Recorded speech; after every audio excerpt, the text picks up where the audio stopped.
So I wanted to quickly, cover a bit about speaking online and motivate you to give talks online. Phil's talk was already a very good introduction into giving talks, and a lot of that is true for giving talks online. Except that you're basically, if you give talks online, you have to be comfortable with keeping your own pace and just not necessarily have always the feedback from the audience because you only have one monitor, for example, me. So, but I want to point out that speaking online for you as someone who wants to start speaking is a huge opportunity. If you want to get started in preparing talks, giving talks, give tutorial talks like for usage, stuff which is easy to prepare to give, which is interesting for many programmers which want to get used to or talk about something. And you can present your ideas to an online audience very easy nowadays. And let me quickly point out that Meeting C++ Online this year has an online track again. With pre-recorded talks mostly. This is the default. We would like to pre-record most of the talks, when not like all of them. And I actually am able to, I have the tooling for that as we're just, using here for streaming. This also can record talks, so we will be doing that in this setting. This is a lot easier to organize, and at the day when you speak, you will not have any internet or tech problems. And also, of course, for me as an organizer, this is just a lot better to know that something in the cloud triggers the video feedback and then it plays. And it's a lot less stressful for both sides. So that's why we went for online content to say if you are able to pre-record, we would prefer that. It's not always possible. Sometimes speakers don't have time for that, and they then have to give their talks live. That is also working, as we know from last year. Also want to point out, like, if you're already into video recording and making videos, and you want to make a fun video for the conference, which is your talk, presents on some topic, that's also an option. And I know that, unfortunately, David Sankel we don't have here, but David Sankel actually did that once. It was an awesome talk.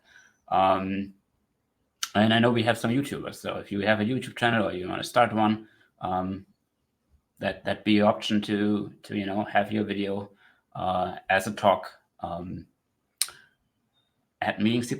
And also this, of course, is then that I want to reach out with that to all the people which so far couldn't give a talk at Meeting C++ because they're not able to come to Meeting C++ because we're in Berlin. And maybe you have visa issues. Maybe you have just travel issues that you don't like to fly, especially not long distance, or maybe you have a family and you can't just fly away for a weekend. Maybe your current boss doesn't like the idea and wouldn't let you go, and you don't want to take like your holidays off. That's fine. Maybe your boss has a bit of a different opinion on that when you just tell them that there's a slide for your employer that can give a lot more support to your talk. Also, maybe you're able to talk about something what you did at work. Some companies are not very happy about that idea, and other companies are like totally happy to let you share what they did or what you did at your work, what your team did, and make that part of your talk.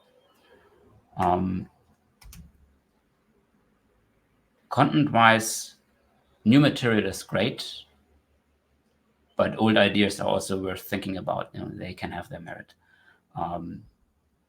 And maybe you already have slides, right?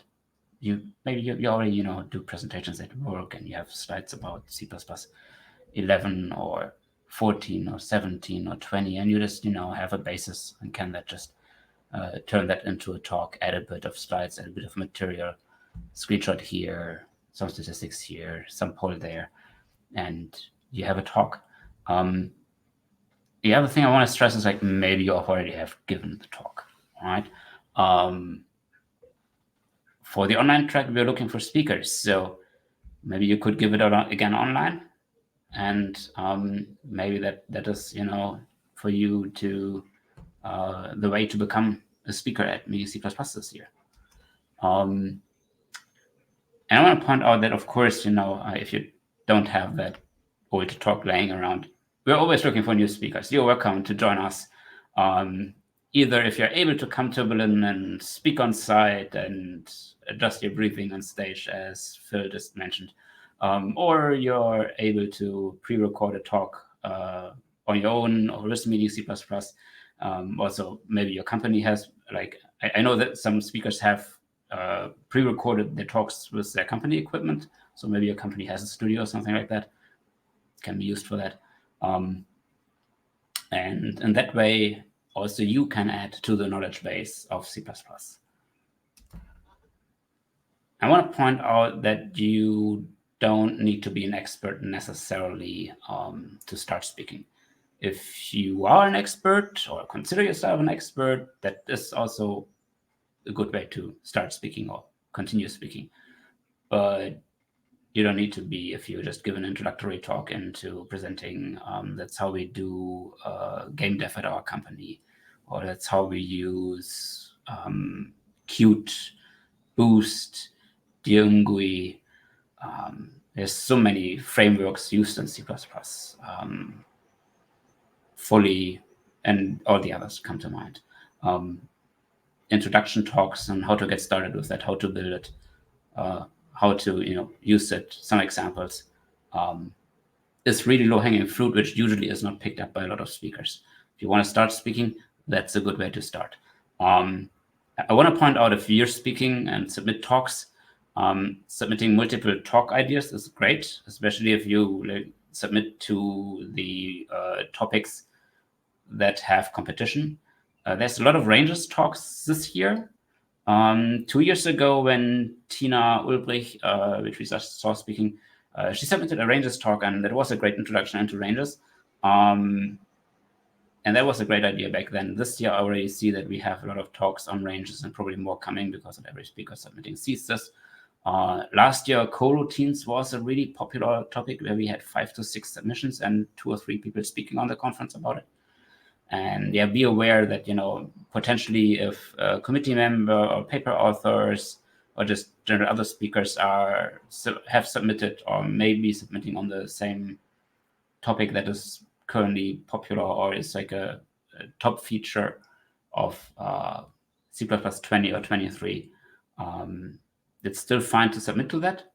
But think about having a second horse in the race, which maybe is just an easy to do talk on an overview on how to get started with Qt, Boost, or any other library in C++, or maybe with Git, some other connected technologies, tools. These talks are very, very valuable for the audience, and they're usually not that often submitted. So that's kind of a venue, an avenue, field where new speakers also can fill in the holes which we have currently in the speaking landscape, where people submit things and talks to. Especially like things in game dev, we have very, very few submissions in game dev, if at all. I want to mention embedded. I want to mention finance, anything work-related, science, scientific computing. There's a lot of great topics out there where you can give talks on, which are not necessarily always covered in our submissions. So if you're the one person to submit the talk for that, you're probably having a good horse in that race. And quick word on the talk lengths. On-site talks should be 60 minutes with 5 to 15 minutes on questions. Online talks have the same length on the schedule. It can be a lot less. I've seen people give online talks in 30 minutes, which probably could have been an hour if they had the pacing under control. But I also have seen that a lot of people went overtime online. So if you're speaking online, don't be focused on the time. Don't be worried about that. I've seen people go overtime. I've seen people to be faster, and it never mattered to the talk. Okay. One thing, if you're like really short, if your pacing is out of control, I had that issue once. I couldn't control myself because I was on stage speaking and finished my talk 25 minutes too early. And in that case, I pulled a rabbit out of my head. I just was like, no, now we have the questions, and I have left a little bit more time for questions so that we can debate about this topic. And the audience felt engaged with that, and we had an audience and happy engaged discussion and question round, so that worked out. So it's a trick maybe to have up your sleeve if you're really happen to have a talk finish early, then you can always engage with the audience. And the last thing, of course, is always to submit your talk.